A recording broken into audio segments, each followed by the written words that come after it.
Hi everybody. This first lesson of Unit 6 is a review of solving and graphing inequalities. So this is not any sort of new material, but this is something that you did last year, and this first lesson is going to be a review so that we make sure we know what we're doing before we proceed with the new work this year. You need to be taking good notes just like you would in class. You should have received a note sheet, and so go ahead and take notes just as though you would if you're in class. If the video is going too fast, just turn it off, pause it, and continue once you're ready. So before we proceed, I want to talk a little bit about what an inequality is and how to think about an inequality properly. It's possible that you learned something about inequalities in your past that has to do with an alligator. And if that's the case, I want you to put that right out of your mind forever, because the alligator situation can help you properly place an inequality symbol in between two numbers, but it doesn't do anything in terms of building your comprehension of what an inequality actually is, or how to deal with it when you have an inequality statement that involves a variable. So what you need to focus on instead is knowing what inequality symbols mean and how to deal with them mathematically. So you need to take a look and see this symbol. When you see it, know that means is less than. And this symbol right here is greater than.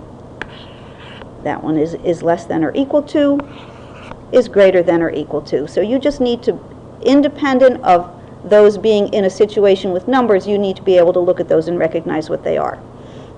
It's important to read an inequality statement from left to right.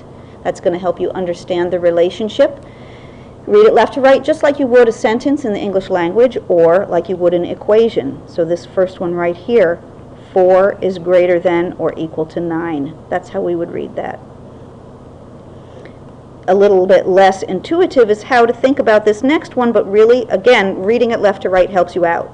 X is any number less than 6. So you can think to yourself, any number less than 6. Oh, I know some of those, 5, 4, 3, 2. So that helps you understand how to read that sentence left to right. All right, so now example 1. We're going to write an inequality for each graph. You can see points plotted on this number line. Start at 0 and include all the numbers that are less than 0, -1, -2, -3. So you can see that 0 is included because it's plotted as a solid dot. Just like we're plotting a point, there it is plotted. So our possibilities here for what x could be are all the numbers that are equal to 0 or less than that. So we would write x is less than or equal to 0. The next one, you can see it's also a less than situation. It's all the numbers less than 3, but we don't get to include 3. There's what we call an open circle there to indicate this is the end point of all the solutions, except we're not going to include this one. So we make an open circle. So in this case, we're saying x is all the numbers that are less than 3, but we're not including 3. Example 1c, we've got all the numbers that include -3 and are greater than that. You can see anything to the right of it means it's greater, so in this case we would write x is greater than or equal to -3. All right, now we're ready to start solving. Solving an inequality, as you know, is just like solving an equality, except solving an equation, but it has a couple of different rules that we will come to soon. But you can start off thinking about it in exactly the same way. We want to isolate our variable. Here's x over here on the left. We'd like it by itself, and so we're going to subtract 3 from each side. So we would write x is greater than or equal to 5. Nothing earth-shattering there. I think you guys understand that pretty well. So when we go to graph it, we're going to say x is any number that's equal to 5 or greater than 5. So think to yourself in your head first, what are some numbers greater than 5? 6, 7, 8. So when you go to plot them, you're going to start with 5, and you're going to say, do we get to include 5? Yes, because it says it could be greater than or equal to 5. So we're going to put a solid dot right at 5.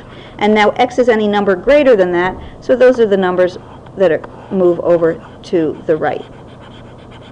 So we're going to draw our line and put an arrow there. All right, example 3. 9x is less than -27. Again, we want to isolate our variable, so we're going to do that by dividing this time, dividing by 9. We get x is less than -3. So, do we get to include -3 as one of our solutions? No, it doesn't say that it can be equal to -3. So we're not including -3. That's going to be our end point, but we don't get to put a solid dot there to indicate that that's a solution. So x is less than -3. What are some numbers less than -3? -4, -5, -6, anything to the left of it. So we're going to show those solutions and show an arrow to indicate it keeps going. All right, next one. Example 4, 7 is greater than or equal to x minus 3. Again, we're going to isolate our variable, so we're going to do plus 3 on each side. We get 10 is greater than or equal to x. Now, we'd like to write it so that our variable is on the left. That's going to make it easier for us to understand how to graph it and put it in the proper form. So what we need to do now involves the symmetric property of inequalities. Basically going to swap sides. We're going to reverse it, but it's important that when we do that, we need to retain the relationship between the number and the variable. If you read it left to right, it says 10 is greater than or equal to x. So think about that. What are some numbers that 10 is greater than or equal to? Well, it's greater than 9, it's greater than 8. So when we go to write it in the other direction, it's important that we write it as a mirror image of itself, as though we took the whole thing and just swapped it around like a mirror image. Whoops.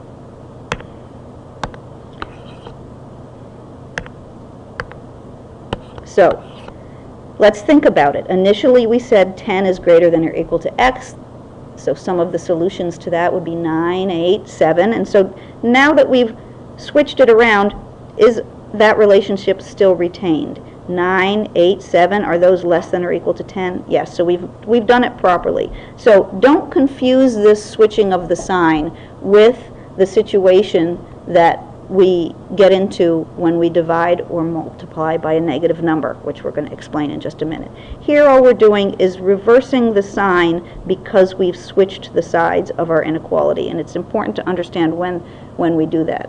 All right, now we've got a number line here that's not working out for us, so I'm going to draw another one, and I'm going to put my own numbers on it, and I'm going to put a 10 there and a 9 and an 11.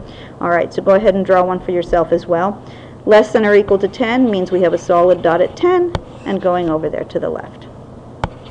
All right, example 5. Now, here we go. Here's that case that I was talking about. The one difference in terms of solving an equation versus an inequality is that whenever we multiply or divide by a negative number, which in this case we need to isolate x by dividing by -4. Whenever we do that, it changes the situation so that we need to reverse the inequality symbol to retain the relationship between the two sides. So in this case, we're going to divide by -4, and we're going to get -2, and so we need to reverse our inequality symbol to write x is greater than -2. Most of the work in this unit is going to have a blank number line so that you can write in the values of your solution. So if that's the case, if it's blank, you need to write in some of your own numbers. So we know we're going to need a -2. You need to write at least 2 other numbers besides that. You don't need to fill in your entire number line, but you need to have at least 3 numbers listed on your number line. So in this case, x is greater than -2, so we're going to put an open circle at -2 and go over to the right. All right, example 6.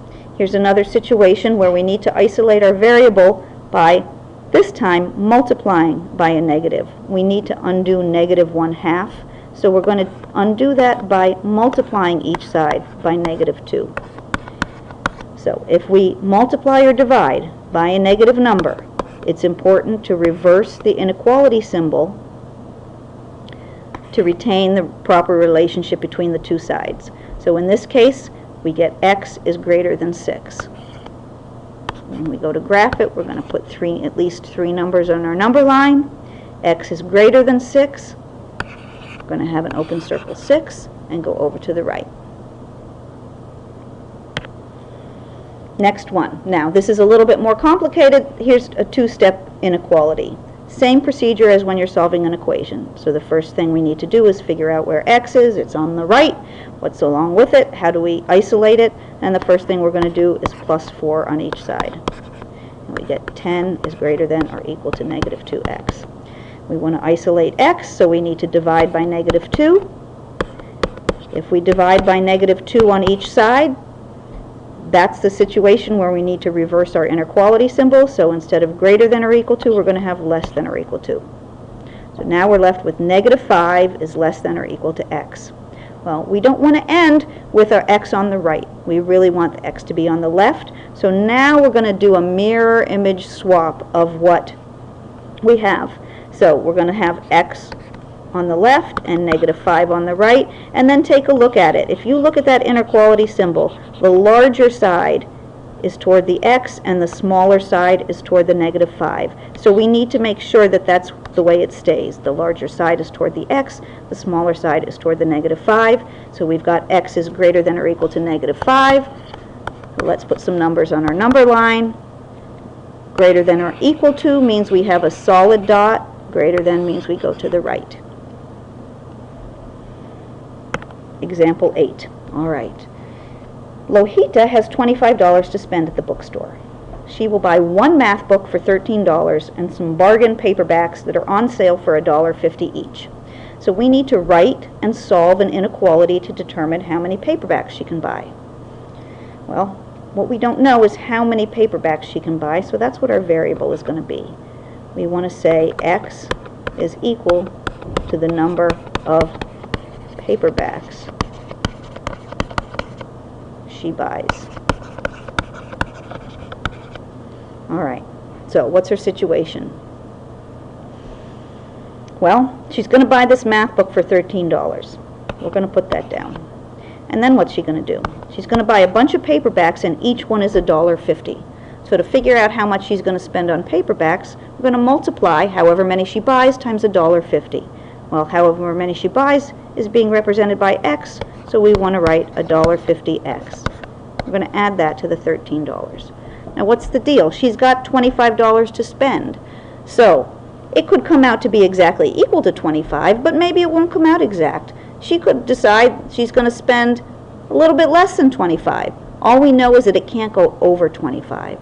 So we need to write an inequality symbol here. Her amount that she spends needs to be less than, or it could be equal to $25. All right, so now we've created a very nice inequality to model that situation, and we can solve it to find out how many books she could buy. So we're going to first subtract 13 from each side. We get 1.50x is less than or equal to 12. Now we're going to divide by 1.50. You could write it as 1.5 or 1.50. Either one's okay. And we're going to get x is less than or equal to 8. So she could buy 8 books and it would come out to be exactly $25, but she could buy fewer books too. She could buy 7 books or 6 books or 5 books and end up with some money left over, and that's okay. So we're going to write our final answer in a sentence. She can buy, whoops, proper spelling is important. She can buy at most 8 books. That's one way to phrase it. We could also write she can buy 8 or fewer books. There's a few different ways that we can phrase this, but you need to communicate in your phrasing that she could buy 8 books or fewer than 8 books. All right.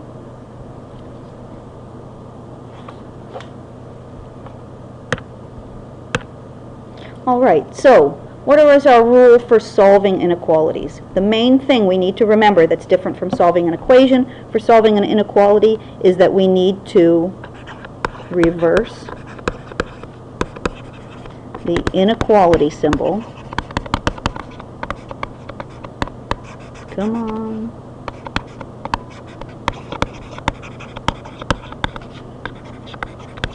When multiplying or dividing by a negative.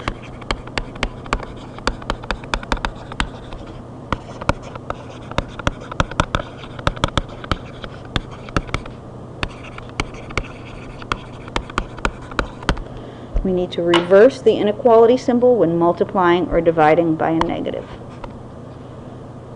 The rule for graphing is that when we have less than or greater than, we're going to have an open circle, what we call an open circle. If we have less than or equal to, or greater than or equal to, we're going to be able to plot that point and have what we call a closed circle. All right, now it's time to try it. So you guys are going to try this on your own. You need to stop the video, give this a try. If you want to try all 5, try them first, or if you want to go one at a time, it's up to you. So stop the video. When you want to check it, start it again, and I'll show what the answers are here. I'm not going to talk through them. I'm just going to write through them.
All right, that's it. I hope you did well, and we will see you when you get to class next time.